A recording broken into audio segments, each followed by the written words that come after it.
Okay, so we're gonna be talking about another variation, which is the single arm lat pull down.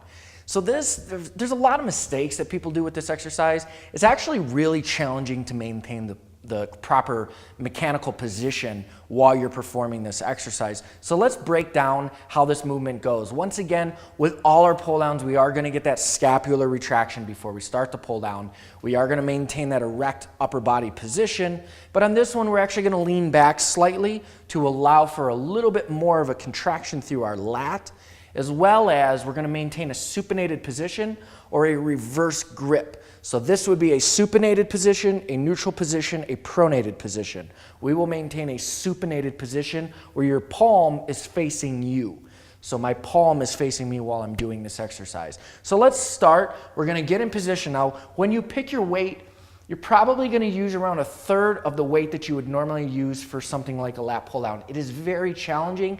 It's also very challenging to just maintain the position without having your body move around. You have to create a lot of stability while you're performing this exercise. So let's get started. The first thing we're doing, we're grabbing with the supinated grip. We're getting our body in that erect position. But on this movement, we are actually leaning back slightly.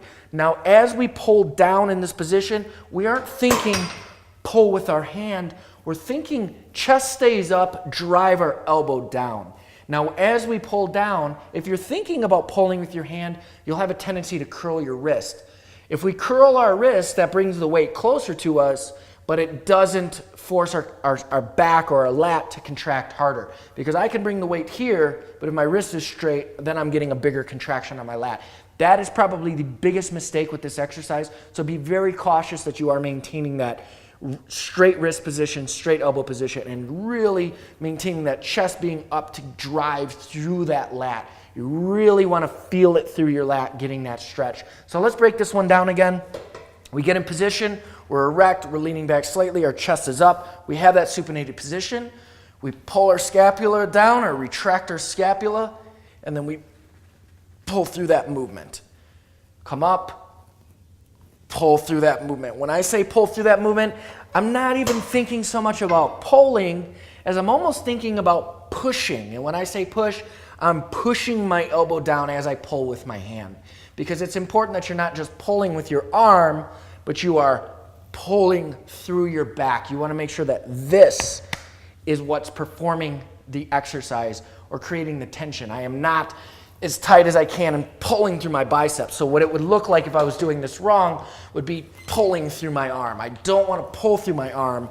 I want to maintain that erect position, chest is up. I have that supinated grip, and I'm pulling through my lat or pushing through my elbow into that position, maintaining when I bring it down at a 90-degree angle. If I'm too close to me here or pulling through this position, then my bicep, it has no choice biomechanically to have to contract harder. So that's why we want to keep our arms slightly in front of us when we're performing this exercise.